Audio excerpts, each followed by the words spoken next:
నమస్తే, welcome to our channel. నేను మీ అనిల్. తమిళనాట టీవీకే పార్టీ విజయంతో దేశంలోని రాజకీయంలో పెను మార్పులు ప్రస్తుతం అయితే సంతరించుకుంటున్నాయి. ఎస్, ఈ మాట నిజం. ఎందుకంటే టీవీకే విజయ్ సినీ నటుడు టీవీకే పార్టీ పెట్టినటువంటి అనతి కాలంలోనే పార్టీని అధికారంలోకి తీసుకురావడం ఏదైతుందో కేవలం తమిళనాట మాత్రమే కాదు, దేశ రాజకీయాలను ఇది ఒక పెను సంచలనం సృష్టించిందని చెప్పుకోవాలి. దేశం మొత్తం తమిళనాడు వైపు చూస్తుంది. మనకు రిజల్ట్ నిన్న మార్నింగ్ స్టార్ట్ అయింది. కానీ నిన్న రిజల్ట్ ఏదైతే కౌంటింగ్ ఉందో, కౌంటింగ్ ప్రారంభం ముందు వరకు కూడా దేశం దృష్టి మొత్తం కేవలం బెంగాల్ వైపే చూసింది. ఎందుకంటే ఈ ఐదు రాష్ట్రాల ఎలక్షన్స్ ఉన్నప్పటికీ కూడా దేశం మొత్తం కేవలం బెంగాల్ వైపే చూసింది. ఎందుకంటే ఆడ దీదీ వర్సెస్ మోడీ. సో ఈసారి ఎలాగైనా బెంగాల్లో టీఎంసీని మట్టి కరిపించి బీజేపీని అక్కడ అధికారంలోకి తీసుకురావడానికి ప్రయత్నాలు చాలా చేసింది బీజేపీ. సో ఆ విధంగానే దేశం మొత్తం, దేశ రాజకీయాలు కావచ్చు, కామన్ మ్యాన్ కూడా బెంగాల్ వైపే చూసిండు. కానీ ఎప్పుడైతే కౌంటింగ్ ప్రారంభమైందో బెంగాల్ను పక్కనే పెట్టిరు ప్రజలందరూ కూడా, రాజకీయ నాయకులందరూ కూడా. అందరి దృష్టి మొత్తం కూడా తమిళనాడు వైపు పడింది. ఎందుకు అంటే పార్టీ పెట్టినటువంటి నటుడు విజయ్ లీడ్స్ సాధించుకుంటూ వెళ్ళి చిట్ట చివరిగా అక్కడ అతిపెద్ద సింగిల్ లార్జెస్ట్ పార్టీగా అవతరించాడు కౌంటింగ్ మొత్తం అంతా కూడా. సో 108 సీట్లు వచ్చినాయి. 234 ఓవరాల్ అసెంబ్లీ స్థానాలు ఉంటే 108 స్థానాలు వచ్చినాయి. మ్యాజిక్ ఫిగర్ రావాలంటే 118 అయినప్పటికీ ఈయన దరిదాపుల్లోకి కూడా రాలేకపోయారు. 76 ఏళ్ళ ఉన్నటువంటి పార్టీ డిఎంకే కానీ, 54 ఏళ్ళ అనుభవం ఉన్నటువంటి అన్నాడీఎంకే కానీ. సో ప్రస్తుతం ఒక ట్రెండ్ సెట్ చేసినని చెప్పుకోవాలి విజయ్. నిజంగా ఒక ట్రెండ్ సెట్. ఎందుకంటే తమిళనాడులో రజనీకాంత్ అంటే ఇక ఆయన అంత పిచ్చి ఎవరికి ఉండదు, అంత అభిమానిస్తారు. అలాంటి రజనీకాంతే తమిళనాడులో పార్టీ పెట్టడానికి భయపడి నాకు వద్దురా బాబోయ్ అంటూ వెనక్కి వెళ్ళిపోయిండు. కమలాసన్తో కూడా కాలేదు పార్టీ పెట్టినప్పటికి కూడా. కానీ విజయ్తోనే అయింది. వీరెవ్వరితోనూ కాలేదు, విజయ్తోనే అయింది. ఎన్టీఆర్, ఎంజీఆర్, జయలలిత తర్వాత విజయ్ చేసి చూపించిండు. పెద్ద పెద్ద మహానుభావులతో కాని పని అంటే సినీ ఇండస్ట్రీలో ఇందాక నేను అన్నట్టుగా కమలాసన్, రజనీకాంత్, చిరంజీవిలతో కాని పని విజయ్ నిన్న చేసి చూపించిండు తమిళనాడు ఎలక్షన్స్లో మొత్తం అంతా కూడా. సో ఈ గెలుపుతో దేశ రాజకీయాలు మొత్తం మారిపోయినాయి. ప్రజలు మొత్తం కూడా దీనిపైన ఆలోచిస్తున్నారు. అరే ఇదేంటి, ఒక సినిమా నటుడు పార్టీ పెడితే అందరు కలిపి గెలిపించిరు అని చెప్పేసి ఒక ఆలోచన అనేది అందరిలో ప్రస్తుతం కలుగుతూ ఉంది. అయితే ఈ నేపథ్యంలో తెలంగాణలో కూడా నూతనంగా పార్టీ పెట్టినటువంటి కవిత పైన కొంతమంది పోస్టులు పెడతా ఉన్నారు. తమ అనుచరులు కావచ్చు, తమ అభిమానులు కావచ్చు, ఆ పార్టీ కార్యకర్తలు కావచ్చు. ఏమని పెడుతున్నారంటే అటు విజయ్ని అదేవిధంగా ఇటు కవితను కంపేర్ చేస్తూ పోస్టులు పెడుతున్నారు. ఎందుకంటే ఆయన పార్టీ పెట్టింది 2024లో, అధికారంలోకి వచ్చింది 2026లో, 2 సంవత్సరాలు పట్టింది. అదేవిధంగా ఇక్కడ కూడా కవిత పార్టీ పెట్టింది 2026లో. తను కూడా నెక్స్ట్ వచ్చేటువంటి ఎలక్షన్స్కి దాదాపు 2 సంవత్సరాల కాలం ఉంది. సో ఈ సిమిలారిటీ చూస్తున్నారు. దాంతోపాటుగా ఇక్కడ చూసుకుంటే అక్కడ విజయ్ యువకుడు, అదేవిధంగా కవిత కూడా అంత పెద్ద వయసు ఉన్నటువంటి మహిళ కూడా కాదు.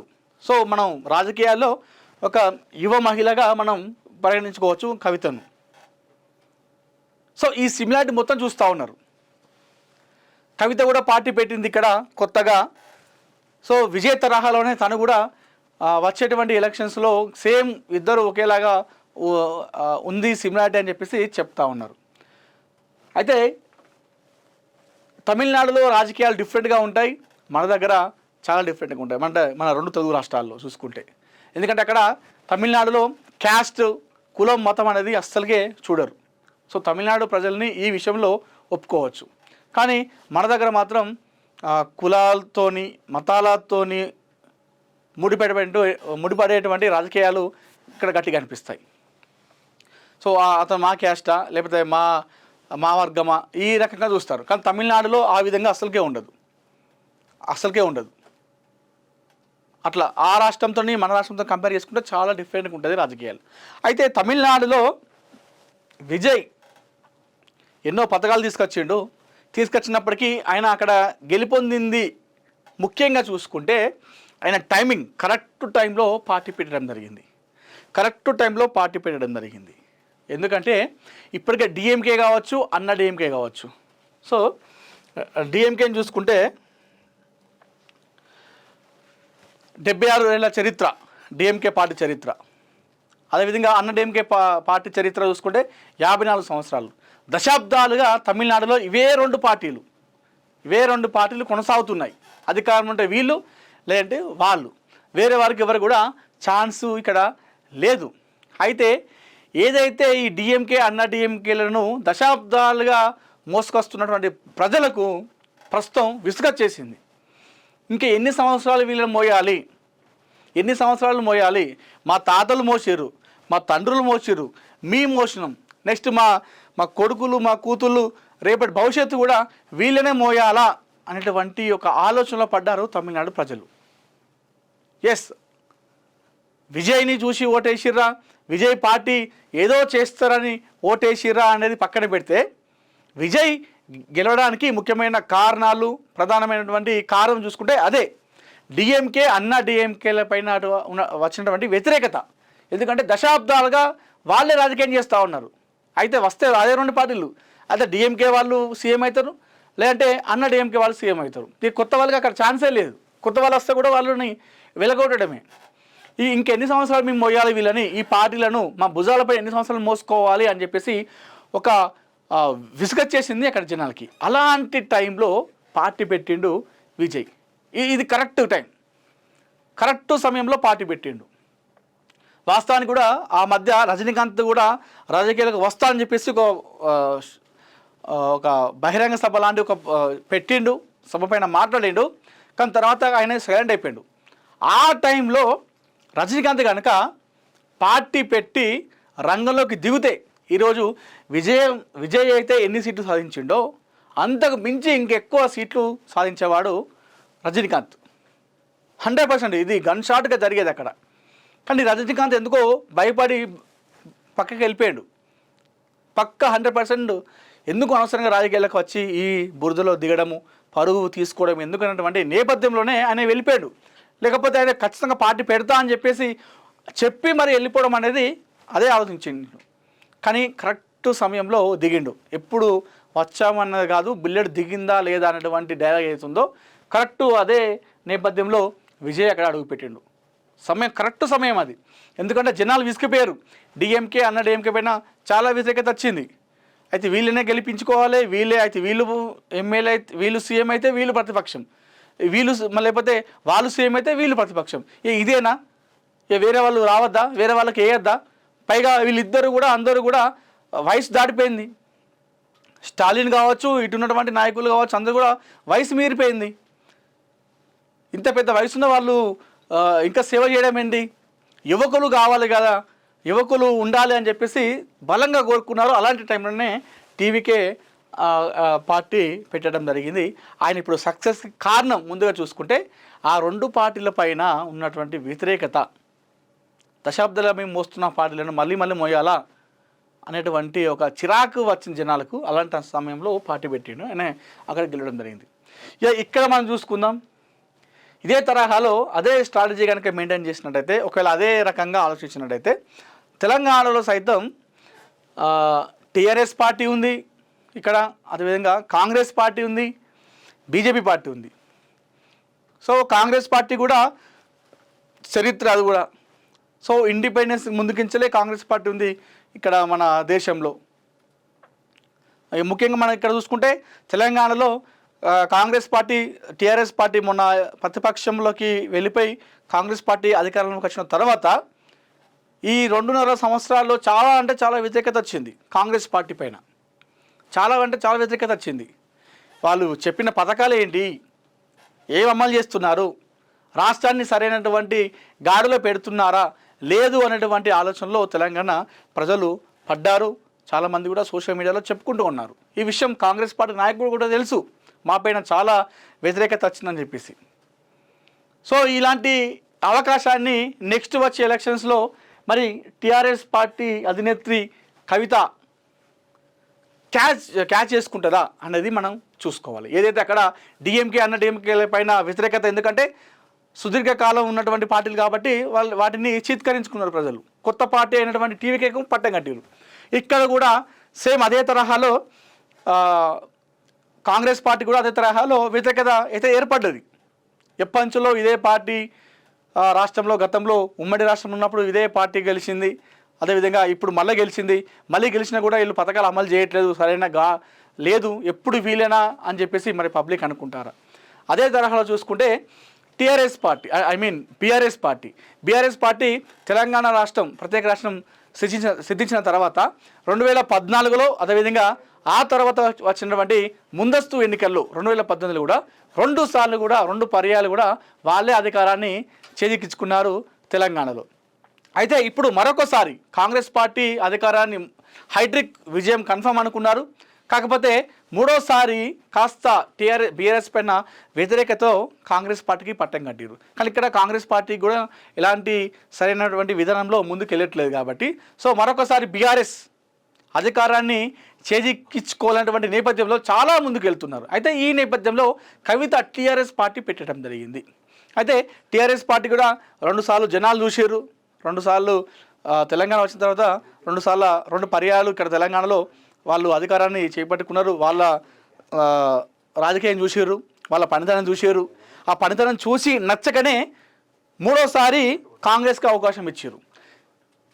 సో కాంగ్రెస్ కూడా ప్రస్తుతం ఈ 2.5 సంవత్సరాల కాలంలో చేసింది ఉందంటే ఏమీ లేదు. వ్యతిరేకత బాగా వాళ్ళు తీసుకున్నారు ప్రజల నుండి. అయితే ప్రజలు ప్రస్తుతం ఇక్కడ కూడా విసుగుపోయి ఉన్నారు. మరి ఆ విసుగుపోయినటువంటి ఎప్పుడు టీఆర్ఎస్ కేసుడా, బీఆర్ఎస్ కేసుడా, లేదంటే కాంగ్రెస్ కేసుడా అని చెప్పేసి తమిళనాడు తరహాలో ఇక్కడ కూడా అనుకున్నట్టయితే ఒకవేళ అది కవితకు చాలా ప్లస్ అయ్యేటువంటి అవకాశం ఉంది. మరి బీజేపీ కూడా ఉంది. అంటే బీజేపీ ఎంత ఉన్నప్పటికీ కూడా, గ్రాఫ్ పెరిగినప్పటికీ కూడా సౌత్ ఇండియాలో బీజేపీ అధికారంలోకి రావడం అంటే అది కత్తి మీద సాము లాంటిదే. సౌత్ ఇండియాలో అంటే సౌత్ ఇండియా మొత్తం మన తెలంగాణ, ఆంధ్ర కావచ్చు, అదేవిధంగా పక్కన తమిళనాడు, కేరళ, ఈ ఏవైతే ఉన్నాయో ఈ రాష్ట్రాలలో చాలా కష్టం, కర్ణాటక ఇలాంటి రాష్ట్రాల్లో చాలా కష్టం బీజేపీ పార్టీ అధికారంలోకి రావడం. బీజేపీ పార్టీ అధికారంలోకి రావాలంటే సౌత్ ఇండియాలో ఏదో ఒక పార్టీతో, అంటే రీజనల్ పార్టీ, ప్రాంతీయ పార్టీలతో పొత్తు పెట్టుకుంటేనే అది సాధ్యమవుతుంది. అంటే కూటమి ప్రభుత్వంతోనే సాధ్యమవుతుంది బీజేపీ పార్టీ ఈ సౌత్ ఇండియాలో అధికారంలోకి రావాలంటే. ఓన్గా అయితే వచ్చేటువంటి అవకాశం లేదు ఇప్పుడు పరిస్థితుల్లో చూసుకుంటే. సో మెల్లిమెల్లిగా ఏదైతే ఇప్పుడు వెస్ట్ బెంగాల్లో నిన్న అధికారాన్ని చేజిక్కుంది, అది చాలా సమయం పట్టింది. సో అలాంటి సమయం తెలంగాణలో రావాలంటే వస్తుంది, కాకపోతే చాలా సమయం పడుతుంది. కానీ ఇప్పుడున్నటువంటి సిచ్యువేషన్ చూసుకుంటే ఇక్కడ రాజకీయ విభేదాలు ఏదైతే బీజేపీ పార్టీలో అంతర్గత విభేదాలు, నేనంటే నేను తోపు, నేనంటే నేను తురుము అంటూ వీళ్ళ మధ్యలోనే గొడవలు సాగుతున్నాయి. ఈ నేపథ్యంలో ఇప్పుడు బీజేపీ పార్టీ తెలంగాణలో అధికారాన్ని చేజిక్కించుకోవాలంటే చాలా కష్టమైన పని అని చెప్పుకోవాలి. ఇలాంటి నేపథ్యంలో కవిత ఎవరితో పొత్తు లేకుండా కనుక సో తను కూడా విజయ్ స్ట్రాటజీలతోనే ముందుకు వచ్చి ఎవరితో పొత్తు పెట్టుకోకుండా ఎలక్షన్లో దిగితే మాత్రం సో తమిళనాడులో ఏ విధంగా అయితే రిజల్ట్ వచ్చాయో ఇక్కడ కూడా అలాంటి రిజల్ట్ వచ్చేటువంటి అవకాశం కూడా లేకపోలేదు. ఎందుకంటే ప్రజల అభిప్రాయం మారే అవకాశం ఖచ్చితంగా ఉంటుంది. ఇప్పుడు తమిళనాడులో పబ్లిక్ మొత్తం అదే తరహాలో ఉన్నప్పుడు అది ఇక్కడ ప్రజలు ఆల్రెడీ మాట్లాడుకుంటున్నారు.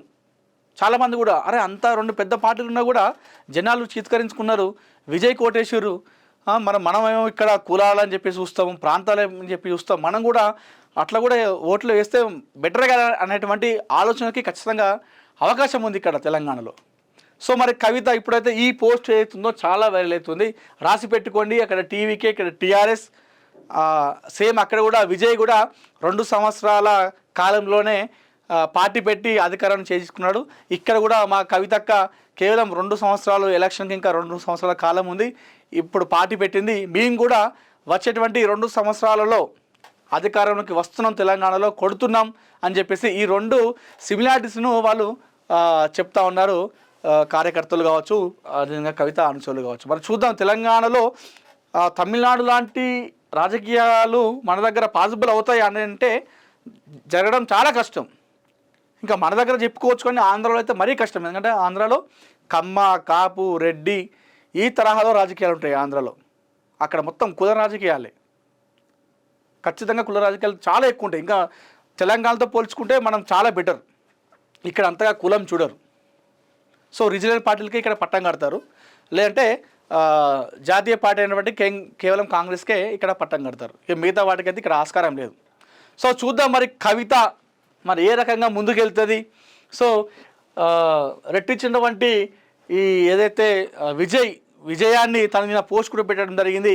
విసిగైపోయారు డిఎంకే, అన్న డిఎంకే చరిత్ర అంటే దశాబ్దాలుగా మీ పార్టీలే మీ భుజాలపైన మోసుకుని వెళ్ళాలా, మీ పార్టీలనే గెలిపించుకోవాలన్నటువంటి జనాలు విసిగిపోయి ఈరోజు కొత్త పార్టీకి పట్టం కట్టిరు, ఒక నవశకానికి నాంది పలికిరు అని చెప్పేసి తను స్టేట్మెంట్ ఇవ్వడం జరిగింది. సో ఇదే తరహాలో మరి కవిత కూడా తెలంగాణలో ఇదే స్ట్రాటజీతో ముందుకెళ్తుందా, ఎలాంటి ప్రసంగాలు చేస్తూ వెళ్తుంది? తమిళనాడు నాకు తెలిసి ఖచ్చితంగా తను ఎలక్షన్స్ వస్తే మాత్రం తప్పకుండా తమిళనాడు రాజకీయాలని ఎగ్జాంపుల్గా చెప్తుంది. అక్కడ అన్న డిఎంకే పార్టీనేమో బీఆర్ఎస్ పార్టీతో పోలుస్తుంది, అన్న డిఎంకే పార్టీనేమో కాంగ్రెస్ పార్టీతో పోలుస్తుంది. ఆ పోల్చుకుంటూ తను ఇక్కడ కంపేర్ చేసుకుంటూ మన పార్టీ టీవీకే పార్టీ లాగా కొత్తగా వచ్చినాం, సో యువత అందరూ వచ్చిరని చెప్పేసి ఆ రకంగా అయితే ఖచ్చితంగా ముందుకు వెళ్ళేటువంటి అవకాశం అవుతుంది. మరి చూద్దాం, కవిత టీఆర్ఎస్ పార్టీ అభిమానులు అనుచరులు కోరుకున్నట్టుగానే నిజంగా వచ్చేటువంటి తెలంగాణ అసెంబ్లీ ఎన్నికల్లో, సార్వత్రిక ఎన్నికల్లో కవిత పార్టీ టీఆర్ఎస్కే టీవీకే లాగానే పట్టం కడతారా లేదా అన్నది మనం కొన్ని రోజులు వేచి చూడాల్సిందే.